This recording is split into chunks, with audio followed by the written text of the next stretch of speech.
आप सभी को बुद्ध पूर्णिमा की ढेर सारी शुभकामनाएं और आपका जीवन अच्छा हो, मंगल हो, ऐसी मंगल कामना करता हूं। तो आज बुद्ध पूर्णिमा है और हम सभी लोग जानते हैं कि आज जो पूर्णिमा यानी सिद्धार्थ का आज के दिन जन्म हुआ था। सिद्धार्थ ने आज के दिन बुद्धत्व प्राप्त किया था और आज ही के दिन यानी वैशाख पूर्णिमा के दिन ही उन्होंने अपने जीवन को परिनिर्वाण महापरिनिर्वाण पाया था। यानी इस वैशाख पूर्णिमा में इस तरह के तीन महत्व रहा है और उस त्रिविध महत्व के कारण बौद्धों में इस पूर्णिमा को ज़्यादा महत्व दिया जाता है। तो आज हम भी उस बुद्ध पूर्णिमा के उत्सव में हम सभी लोग सुबह से ही बुद्धा को याद कर रहे हैं, बुद्ध की जीवनी को पढ़ रहे हैं, बुद्ध के जो विचार हैं हम अपने जीवन में देख पा रहे हैं। और हम बुद्ध पूर्णिमा के जो भी आज हम सुबह से कोई खीर बना रहा है, कोई अच्छी चीज़ें बना रहा है और उसी से वो खाने से, कपड़े पहनने से, अपने विचारों से वो इस तरह से ये उत्सव के तौर पे मना रहे हैं। तो हम सभी ने आज जो बुद्ध का जन्म महोत्सव, उनका जो महापरिनिर्वाण का भी इसी वैशाख पूर्णिमा के दिन यानी महापरिनिर्वाण के दिन भी हम आज याद कर रहे हैं कि बुद्ध इस संसार में आए तो उन्होंने संसार को एक परम सुख देकर गए, है ना। सिद्धार्थ ने जो महातपस्या की और उस तपस्या से उन्होंने इतना बड़ा सुख पाया कि संसार में कई राजा महाराजा आए चले गए लेकिन किसी को याद नहीं किया जाता। लेकिन 2563 साल होने के बावजूद भी आज हम सिद्धार्थ से जुड़ी हुई हर चीज़ को हम याद करते हैं। हर प्लेस, हर स्थान, उनके जुड़े हुए हर व्यक्ति को हम याद कर रहे हैं क्योंकि उन्होंने इतनी बड़ी महान का जो कार्य हमारे जीवन के सामने रख के गए। तो कहते हैं न कि सुख बुधानं उपादो सुखाशदं देशना सुखा संघर्ष सामगे समगानं तपो सुखो। यानी कहते हैं सुखदायक है बुद्धों का उत्पन्न होना, सुखदायक के सधर्म का उपदेश सुनना, सुखदायक के संग में साथ रहकर उसकी एकता को दिखाना और सुखदायक के संग में साथ बैठकर साथ में रहते हुए ध्यान करना। यानी ये बहुत ही सुंदर बात कही है कि बुद्ध का उत्पन्न हुआ हमारे लिए सुखदायक है, हमारे आसपास के लिए सुखदायक, तो सभी के लिए बुद्ध का उत्पन्न होना सुखदायक है। तो आज हम वैशाख की पूर्णिमा आज के दिन का जो हम त्रिविध महत्व को हम मना रहे हैं तो हमारे लिए ये तीन आदर्श है ना। जो जैसे ही बुद्ध के जीवन में त्रिविध है, तीन चीज़ों का बुद्ध के जीवन में बहुत बड़ा महत्व है। तो तीन आदर्श हमारे जीवन में बुद्ध से आए हैं। तो बुद्ध मतलब कि उन्होंने ज्ञान प्राप्ति के मार्ग का जो एक आदर्श सामने रखा हमारे, यानी वो बुद्ध। फिर जो ज्ञान प्राप्ति हेतु जो उन्होंने मार्ग बताया वो दूसरा आदर्श धम्म, और तीसरा आदर्श यानी ज्ञान प्राप्ति के मार्ग के साथ साथ जो लोग अपना विकास करते हैं और औरों के लिए विकास करने के लिए जुड़े हुए जो समूह है, संघ है, उसे तीसरा आदर्श, संघ का आदर्श। ये तीन आदर्श हमारे जीवन के सामने रहते हुए हम सभी इस आदर्श के तहत हमारा जीवन जीने का प्रयास कर रहे हैं। और आज जो भी बुद्धिस्ट है उन लोगों के जीवन में ये त्रिविध आदर्श भी अपने सुबह से शाम तक वो तीन चीज़ों में ही रटे रहते हैं। अगर सच में जिनको बुद्ध को समझना है तो उन्होंने एक पहले तो आदर्श समझना पड़ेगा कि बुद्ध, धम्म और संघ ये तीन आदर्श ये बहुमूल्य हैं, यानी इसे खजाना कहा है ना, कि इसकी खजाने की कोई वैल्यू नहीं है। इतना बड़ा महंगा खजाना है कि जिसे उसे हम उसका मूल्य नहीं कर सकते, अमूल्य है, यानी उसे त्रिन रत्न कहते हैं कि ऐसे रत्न जिसका कोई संसार में मूल्य नहीं है। तो तीन रत्न, हम फिर से तीन बातें आती, तीन रत्नों के प्रति भी हम समर्पित होते, त्रिरत्न बोलते हैं ना, कि बुद्ध की, धम्म की और संघ की वंदना करते हैं, तो त्रिरत्न वंदना। तो यहाँ पर तीन का भी स्थान है। तो हमें इस तीन परंपराएं, तो इस तीन पूर्णिमा भी है, तीन पूर्णिमा का भी बड़ा महत्व है। तो वैशाख पूर्णिमा के दिन भगवान बुद्ध ने बुद्धत्व प्राप्त किया। फिर आषाढ़ी पूर्णिमा के दिन उन्होंने धम्म चक्र को चारों ओर फैलाया, और संघ दिन यानी कार्तिक पूर्णिमा के दिन उन्होंने एक भिक्षुओं का, अनंत लोगों का, 60 अनंत भिक्षुओं का संघ निर्माण किया। और हमें ये संघ ऐसा बना कर दिया जिसके तहत आज सभी हम इस संघ के दायरे में रहते हुए इसके धम्म का, संघ का लाभ ले रहे हैं। और हमें आज जो बुद्ध पूर्णिमा उत्सव मना रहे हैं, तो आज ही के दिन उनको जो ज्ञान लाभ हुआ, वो भारत में ही हम बुद्ध जयंती कहते हैं। यानी उसे हमें समझना है कि बुद्ध जयंती है क्या। पहले तो हमें ये समझना पड़ेगा कि बुद्ध जयंती हम क्यों कहते हैं, क्यों हमें बुद्ध जयंती कहना है। तो हमें जो उसका अर्थ पहले समझना पड़ेगा। बुद्ध मतलब यानी जिन्होंने संसार में अपने सारे दुख, क्लेश, राग, द्वेष सभी को मिटाकर एक शुद्ध चित्त निर्माण किया, वो बुद्ध। और जय और अंति, जय का अंत किया, यानी कौन से जय का अंत किया उन्होंने? कोई राज तो लिया नहीं था, तो किससे लड़ने गए, वो भी हमें समझना पड़ेगा कि लड़ने कहाँ गए थे, वो किससे लड़े और किस पर विजय पाया, और उन्होंने कौन सा अंत लिया, कि कौन सी चीज़ का अंत पाया। तो हम इसमें थोड़ा थोड़ा देखने वाले हैं कि बुद्ध मतलब हमें आगे हम देखेंगे। तो हमें देखना है कि बुद्ध ने किस चीज़ पर विजय प्राप्त किया। यानी हम देखते हैं कि शास्त्रों में या ग्रंथों में यानी मार विजय का चित्र आता है। हम सभी ने देखा है मार विजय का चित्र, और हम सभी जानते हैं कि मार विजय का जो चित्र में विचित्र प्राणी दिखाए, कोई पहाड़ फेंकता है इस तरह से। तो और भगवान बुद्ध पिप्पल के पेड़ के नीचे बैठे हैं, और उसी पिप्पल के पेड़ के नीचे बैठे हुए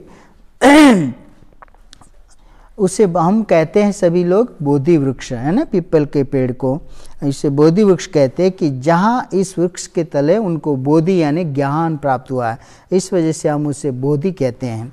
और ये वृक्ष के नीचे जो अपना घास का आसन बनाकर वो बैठे हैं, और चारों ओर चित्र विचित्र राक्षसी आकृतियाँ, विकृत मुंह वाली, विकृत हाथ, बड़े बड़े पहाड़ लिए हुए, बड़े बड़े हथियार लिए हुए, आग के गोले फेंकते हुए, ऐसा चित्र विचित्र जो दिखाया गया वो मार का विजय है, मार का चित्र है।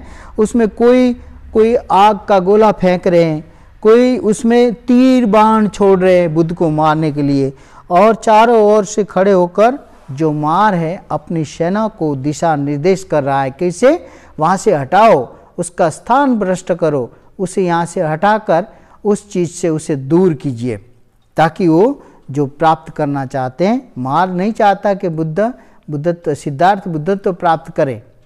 वो मार को अपनी सीट का खतरा हो गया कि ये आ गया तो मेरा तो स्थान यहाँ से भागना पड़ेगा। तो वो वहाँ पर वो अपनी जो भी प्रयास होते हैं वो प्रयास करते हैं बुद्ध को, सिद्धार्थ को वहाँ से हिलाने के लिए। लेकिन सिद्धार्थ उस पर ध्यान नहीं देते, और अपने जो अपने पुण्य कर्मों का, जो कुशल कर्मों का, उनके चारों ओर आसपास तेजो वलय बन जाता है। जब वो हथियार फेंकते हैं, तीर चलाते, गोला फेंकते, तो जब उसके चारों ओर एक वलय तैयार होता है उस वलय को जैसे ही वो स्पर्श होता है, वो जो फेंका हुआ चीज़ है वो सीधी पुष्प के रूप में भगवान बुद्ध के चरणों में गिरती है। तो इस तरह से वहाँ चित्रांकन किया गया है।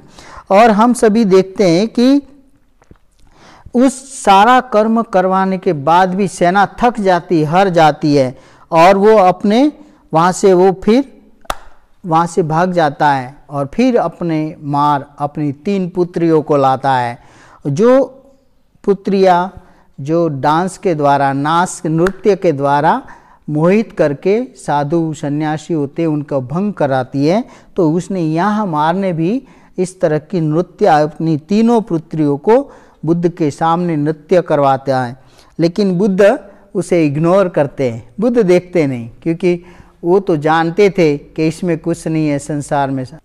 तो हम सभी इस तरह से जो तीनों जो उसकी पुत्रियां होती वो बहुत देर तक नाच नृत्य करते हुए बुद्ध को विचलित, सिद्धार्थ को विचलित नहीं कर पाई, और वो निराश होकर, पराजित होकर वो वहाँ से अपने पिता के साथ पीछे हट करके वहाँ से अपने प्रयत्न को आगे बढ़ाते छोड़कर वहाँ से चले जाते हैं।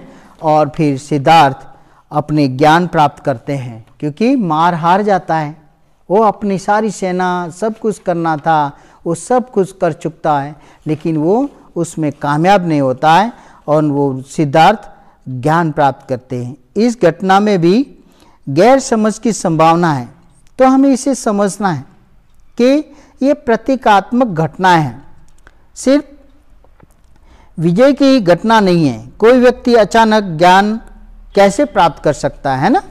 तो हमें ये बात समझनी पड़ेगी कि अचानक ऐसे तो एक ही दिन में ज्ञान नहीं हो प्राप्त हुआ। 6 साल तो ऐसे ही भटकते रहे, अलग अलग सन्यासी गुरुओं के पास गए, और उन्होंने जो 6 साल के बाद उसमें 5 साल तो उनका उसी प्रयासों में गया, अलग अलग गुरुओं के पास जाकर उनके पास से जो विधियाँ, उनके प्रोग्राम उसे देखकर वो प्रैक्टिस करते रहे। लेकिन वहाँ कामयाबी नहीं होने से वो फिर क्या करते हैं, वो सभी गुरुओं का पीछा छोड़ देते हैं और फिर खुद ही अकेले चल देते हैं। तो यहाँ पर कोई व्यक्ति अचानक ज्ञान नहीं प्राप्त कर लेता, तो वो पहले क्रम अनुसार यानी क्रमबद्ध एक के बाद एक के बाद एक के बाद ऐसे गुणों को प्राप्त करता है।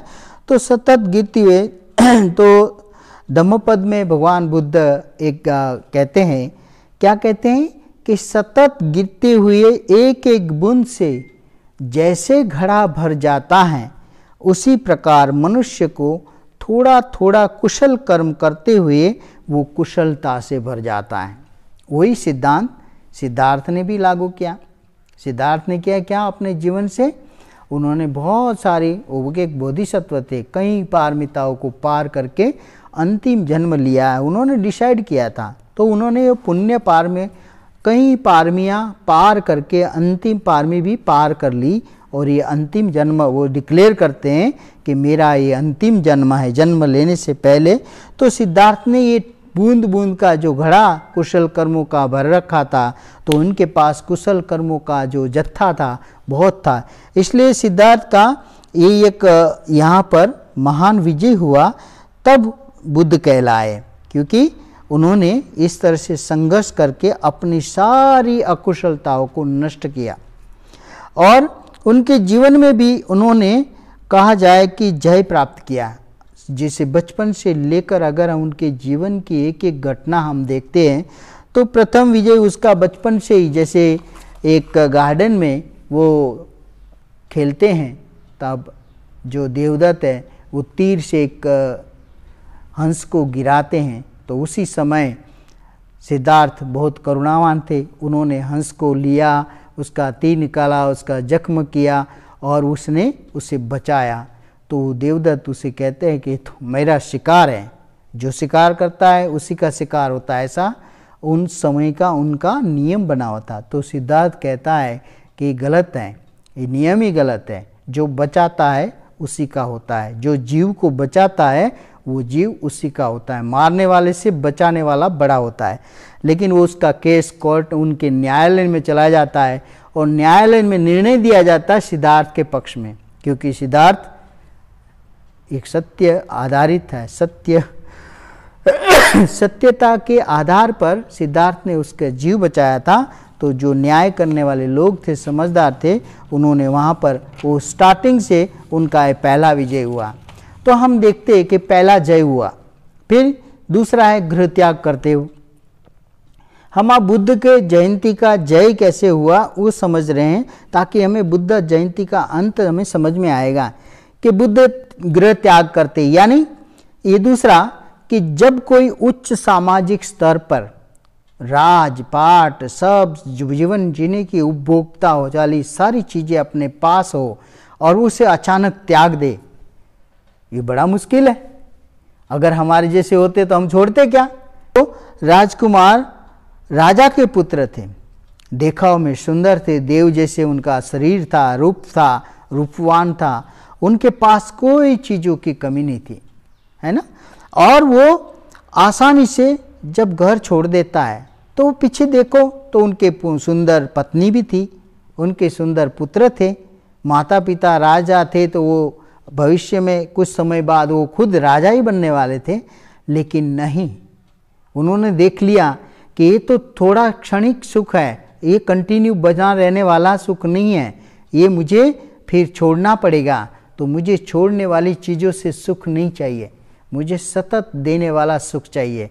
उनके मन में उसी तरह की कल्पना है, उसी तरह के विचार, जो उच्च विचार थे, जो उस समय राजा को या उनके जो सेनापति वगैरह जो बुद्ध सुद्धोधन के जो आसपास के मंत्रिमंडल के लोग थे, उनकी समझ में नहीं आ रहा, तो उन्हें समझा नहीं पाते, उनके लिए बहुत प्रयास करते, लेकिन ये गृह त्याग करते थे। तो यानी उन्होंने क्या किया, आसक्ति, यानी हम सांसारिक आसक्तियों में अटके हुए हैं। हम सभी लोग आज भी हम देखें तो कोई 10 दिन के लिए घर छोड़ के जाना है तो देखिए घर की हालत कैसी होती है ना। तो हम सभी जानते हैं, तो हम 10 दिन के लिए भी जाना हो तो हमारे लिए बड़ी कठिनाई पैदा होती है। तो यहाँ तो सिद्धार्थ पूरा संसार की आसक्तियों, है ना, बंधन से, परिवार के बंधन से, जूथ के बंधन से, ग्रुप के बंधन से, घर बार परिवार का जो भी सारा संघर्ष, उस सभी संघर्ष को काटते हुए वो बाहर निकल। लेकिन उसे संघर्ष करना पड़ता है, परिवार से, है ना, अपने माता पिता से, सभी चीज़ों से, सामाजिक परिस्थितियों से उसे बहुत कुछ संघर्ष करना पड़ता है। और वो लेकिन गृह त्याग करके वो अपने आप को जय पाता है। तो यहाँ पर सिद्धार्थ ने जब अपने परिवार को छोड़ दिया, संसार को छोड़ दिया, अपनी सुंदर पत्नी को छोड़ा, अपनी सुंदर पुत्र था, 7 दिन का ही हुआ था, यानी कहा जाता है कि 6-7 दिन का ही उनका पुत्र सुंदर था। वो आखिरी रात उसे देखते हुए वो आधा देखते हैं, दरवाज़ा खोल के और निकल जाते हैं। तो यहाँ पर वो अपने आप को विजय पाते हैं, है ना। ये एक उनकी जय थी कि वो सब कर सके। अगर हम छोड़ने की नौबत आए तो हम कितना परेशान महसूस करेंगे, है ना, लेकिन छोड़ने का नाम ही नहीं लेंगे क्या, सोचो जरा। तो हम आध्यात्मिक, उसके बाद आध्यात्मिक गुरु, तो आलार कलाम उदक राम पुत्र बहुत ही सज्जन और प्रामाणिक गुरु थे। उनके पास जाते हैं और उनके पास जाते हुए और वो प्रामाणिकता से उस गुरु से जो भी वो सिखाते हैं उससे बड़ी मेहनत लगन से वो सीखते हैं और वो सारी चीज़ें अपने में प्राप्ति कर लेते हैं। फिर गुरु कहते हैं कि अभी आप इसी हमारे साथ रहिए और इसका संचालन कीजिए। तो क्या कहते हैं सिद्धार्थ कि नहीं,